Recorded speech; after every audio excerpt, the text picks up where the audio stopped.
ఎంసెట్ స్ట్రెస్సా? టెస్టానిక్.ai ని ట్రై చేయండి. Free mock test, custom test, AI insights మరియు పర్ఫార్మెన్స్ ట్రాకింగ్ కూడా. Register now. లేని లిక్కర్ స్కామ్ జరిగినట్టు 3,200 కోట్ల రూపాయలు దుర్వినియోగం అయినట్టు తెలుగుదేశం కూటమి ప్రభుత్వం అందరినీ కావాలనే కట్టు కథలతో కల్పితాలతో ఒక స్కామ్ని సృష్టించి అందులో పగ ప్రతీకారాలు తీర్చుకోవడానికి వైఎస్ జగన్మోహన్ రెడ్డి గారిని వైఎస్ఆర్సీపీ పార్టీ మీద బురద జల్లడానికి ఈ స్కామ్ని సృష్టించారని రాష్ట్ర ప్రజలకు ఇప్పటికే చాలా స్పష్టంగా అర్థమైంది. అసలు ఏ ప్రాతిపదికన 3,200 కోట్ల రూపాయల స్కామ్ జరిగిందని చెప్తా ఉన్నారు. ప్రభుత్వ ఖజానా నుండి ప్రజాధనం ఎక్కడైనా దుర్వినియోగం అయిందా? నిబంధనలకు విరుద్ధంగా ఎవరికైనా డబ్బు దోచిపెట్టారా?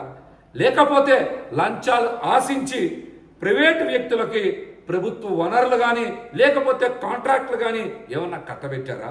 ప్రభుత్వ ఆదాయానికి గండికొచ్చారా? ఇవేమీ జరగనప్పుడు అసలు స్కామ్ జరిగిందని ఎలా చెప్పగలరు? జగన్మోహన్ రెడ్డి గారు అధికారంలో ఉండగా ఒక్క డిస్టిలరీకైనా అనుమతి ఇచ్చారా? సమాధానం చెప్పాలి. 43,000 బెల్ట్ షాపుల్ని జగన్మోహన్ రెడ్డి గారు రద్దు చేసిన మాట నిజం కాదా? అమ్మకాలని నియంత్రించాలని రాత్రి 9 గంటల వరకే మద్యం అమ్మకాలు చెయ్యాలని చాలా కఠినంగా మరి అమ్మకాల సమయాల్ని ఆయన కఠినతరం చేసిన మాట నిజం కాదా? ఒక్క డిస్టిలరీకైనా జగన్మోహన్ రెడ్డి గారు అనుమతి ఇచ్చారా? చంద్రబాబు నాయుడు గారి హయాంలోనే 14 డిస్టిలరీలకి అనుమతి ఇచ్చారు.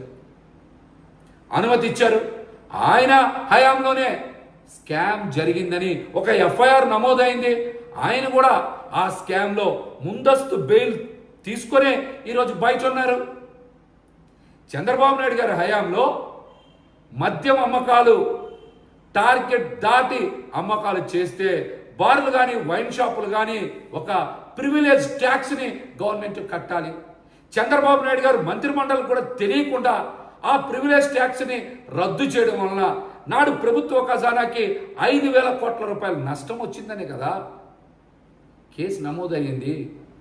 5,000 కోట్ల రూపాయల నష్టం వాటిల్లిందనే కదా మీరు కూడా ఎఫ్ఐఆర్ నమోదైన తర్వాత ముందస్తు బెయిల్ తీసుకొని బయటకు వచ్చారు. ఈ రోజున ఈ విషయాలని దాచిపెట్టి లేని స్కామ్ జరిగినట్టు 3,200 కోట్ల రూపాయలు ఏదో నష్టం వాటిల్లినట్టు సంబంధం లేని వ్యక్తుల్ని అసలు లేని కేసుని ఏదో అందరూ ఉన్నట్టుగా అందులో కావాలని అరెస్టులు చేసి కక్షపూరిత రాజకీయాలకి రాష్ట్రంలో తెరలేపారని ఇప్పటికే ప్రజలకి చాలా స్పష్టంగా అర్థమైంది.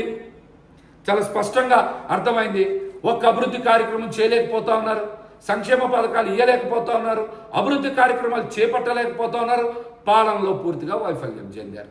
ఇవన్నిటి నుంచి తప్పించుకోవడానికి మీరు ప్రజల దృష్టి మరల్చడానికే లేని లిక్కర్ స్కామ్ని ఉన్నట్టు ప్రచారం చేస్తూ ఉన్నారన్న విషయం ప్రజలకు అర్థమైంది.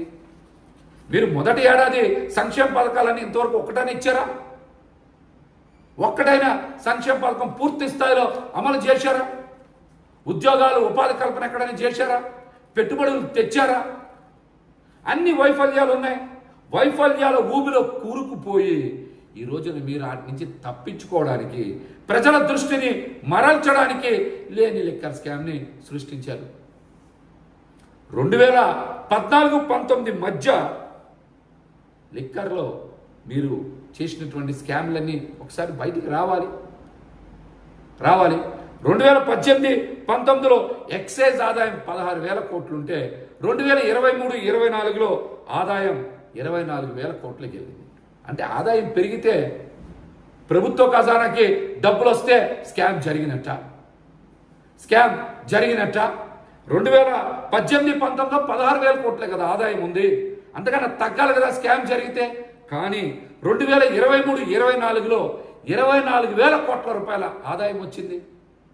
మరి ఆదాయం పెరిగితే స్కామ్ ఎలా జరుగుతుంది?